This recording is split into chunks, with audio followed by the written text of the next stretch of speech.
Hello everyone! Magandang araw sa lahat. Narito na muli tayo sa ating bagong lesson sa Mathematics ngayong Quarter 3. Ang objectives natin ngayon ay count by 5 up to 100 and count by 10 up to 100. So, noong nakaraang aralin natin, by 2s naman ang ating binilang. Ngayon, by 5 and by 10. Let's start! So, narito muli ang ating 100 chart. Balikan natin ang konsepto na ito. Ano ang bilang muli ito? Tama, 25. So, ang bilang na 25 ay may 2-digit number. Ito ang 2 at 5.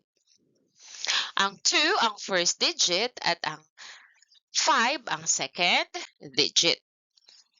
Gawin natin ito. Bilugan ang number 5.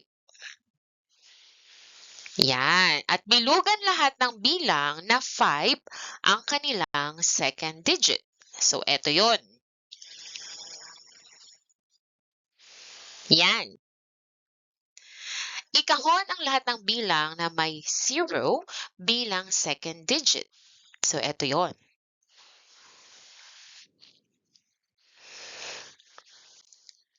Ngayon, lalagyan natin lahat ng X, yung walang bilog at walang kahon. Yan, nagawa na natin. Ngayon, ano-ano ang mga bilang na natira na walang X? So, ito ang 5. Unahin natin yung mga nasa bilog. 15, 25, 35, 45, 55, 65, 75, 85, at 95. Ngayon naman, ano-ano yung mga bilang na nakakahon? 10, 20, 30, 40, 50, 60, 70, 80, 90, at 100. Basahin muli natin ang lahat ng bilang. 5, 10, 15, 20, 25, 30, 35, 40, 45, 50, 55, 60, 65, 70, 75, 80, 85, 90, 95, 100. Noong nakaraang aralin, tinalakay natin ang skip counting by 2s. Nalaman na ang kasunod na number ay makukuha kapag tayo ay nag-add ng 2. Ngayon naman ay tatalakayin natin ang skip counting by 5. Ilan kaya ang idadagdag natin kapag tayo ay nag-skip counting by 5? Kung ang sagot mo ay 5, tama ka.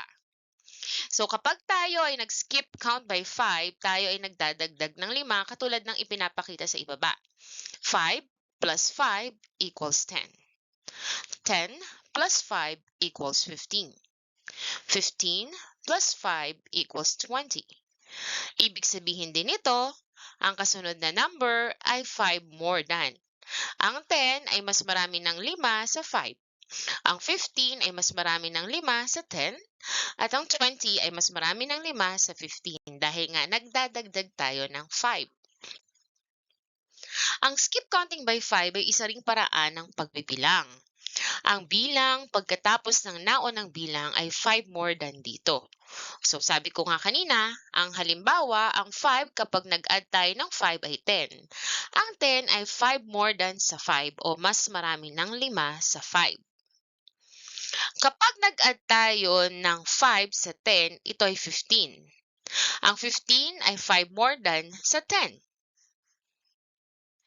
So, sundan ng skip counting by 5. Anong bilang ang kasunod ng 20 sa skip counting by 5? Tama, 25. So, 20 plus 5 equals 25. 25 is 5 more than 20. Pero syempre, mas mabilis nyo itong matututunan kung kayo ay nanonood ng mga videos, yan, ng skip counting by 5. No? Mas madali ang skip counting by 5 sa skip counting by 2s kasi mas maunti ang number nito. So ngayon naman, sundan ang skip counting by 5 at anong bilang ang kasunod ng 85? 90 ang sagot. Dahil 85 plus 5 equals 90. At ang 90 is 5 more than 85. Kasunod, ano namang bilang ang kasunod ng 70 sa skip counting by 5? Kung sagot mo ay 75, tama ka. 70 plus 5 equals 75. 75 is 5 more than 70. Ano namang bilang ang kasunod ng 25 sa skip counting by 5? So, ang kasunod nito ay 30 kasi 25 plus 5 equals 30. At ang 30 ay mas marami ng 5 sa 25. Ano namang kasunod ng bilang ng 80 sa skip counting by 5? 85. 80 plus 5 equals 85. 85 is 5 more than 80. Tandaan, kapag tayo ay nag-skip count by 5, nag-a-add tayo ng 5. Ang mga bilang na may bilog ay 5, 15, 25, 35, 45, 55, 65, 75, 85, 95 at uulitin ko ang bilang naman na may nakakahon ay 10, 20, 30, 40, 50, 60, 70, 80, 90, 100. Kung napapansin nyo, ang second digit lang ng skip counting by 5 ay 5 at 0. No? So, yan ang lagi nyong tatandaan. Ang second digit, maliban sa 5, ng skip counting by 5 ay 5 at 0. So, ulitin nga natin ang skip counting by 5. 5, 10, 15, 20, 25, 30, 35, 40, 45, 50, 55, 60, 65, 70, 75, 80, 85, 90, 95, 100. Isa pa.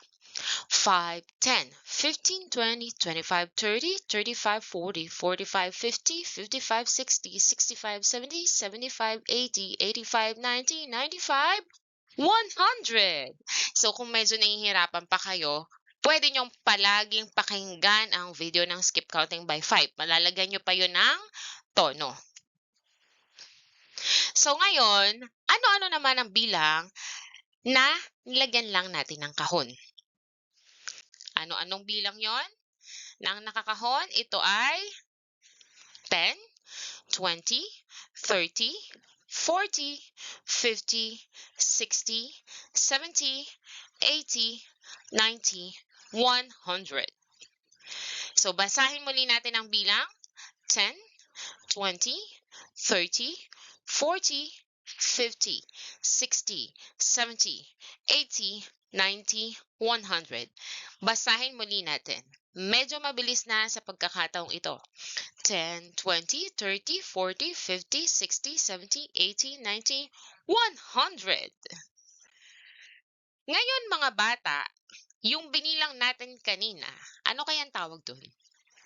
So yun yung skip counting by 10. So ngayon nakapagbilang na tayo ng mga bilang na by 2s at by 5. Ngayon naman ay bibilang tayo ng skip counting by 10.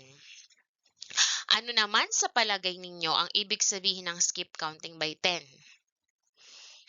So yung skip counting by 2s, nag-a-add tayo ng 2. Yung skip counting by 5, nag-a-add tayo ng 5 para makuha yung kasunod. Yun namang skip counting by 10, tayo ay, yan, sa skip counting by 10, tayo ay nag-a-add ng 10 upang makuha ang kasunod na bilang. Okay? So, ito yung pinakamadali sa tatlong pagbibilang. Kailan mo ito nagagamit? Kapag mas marami kang bibilangin o kaya nagbibilang ka ng pera na 10.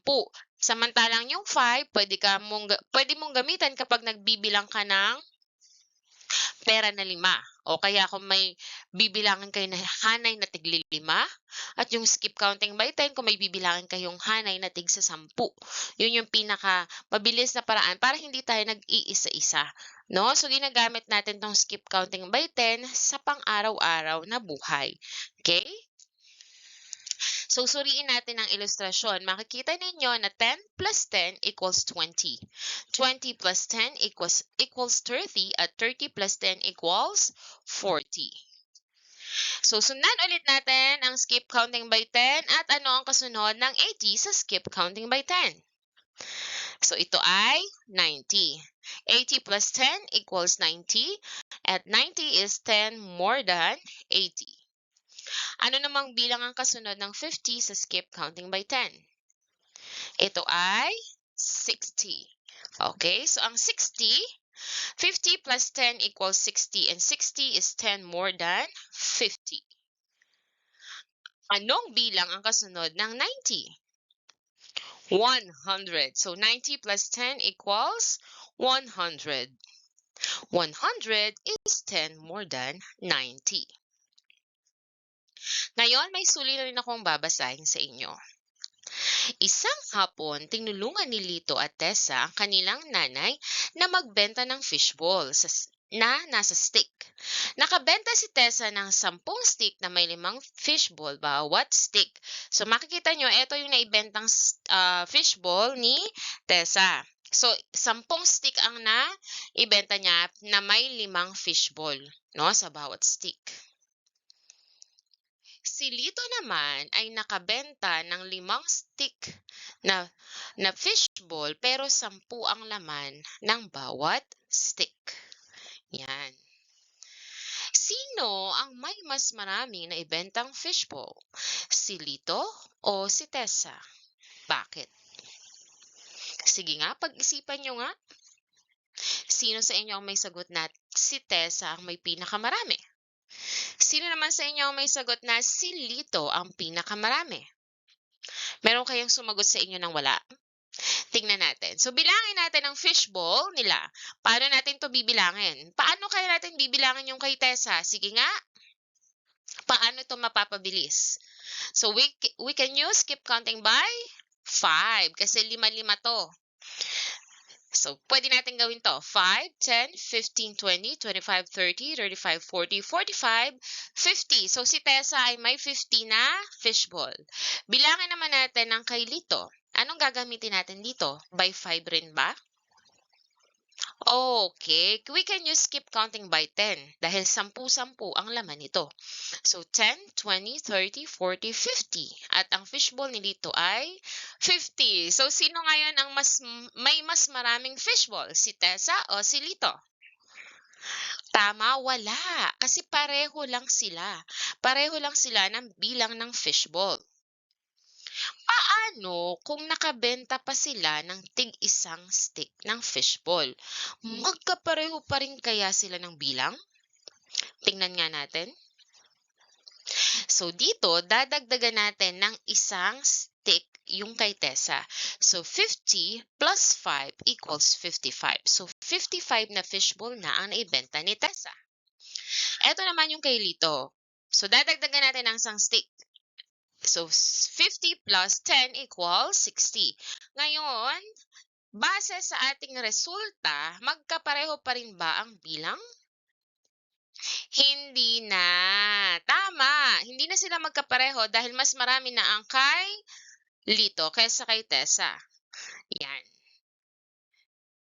So, paano nga muli tayo nagbibilang ng by 5?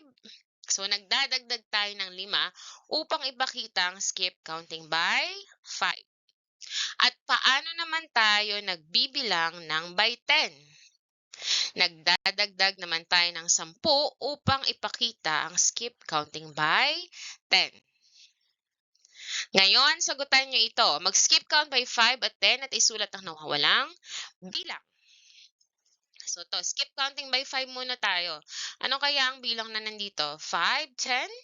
Anong kasunod ng 10? So, 10 plus 5 is 15.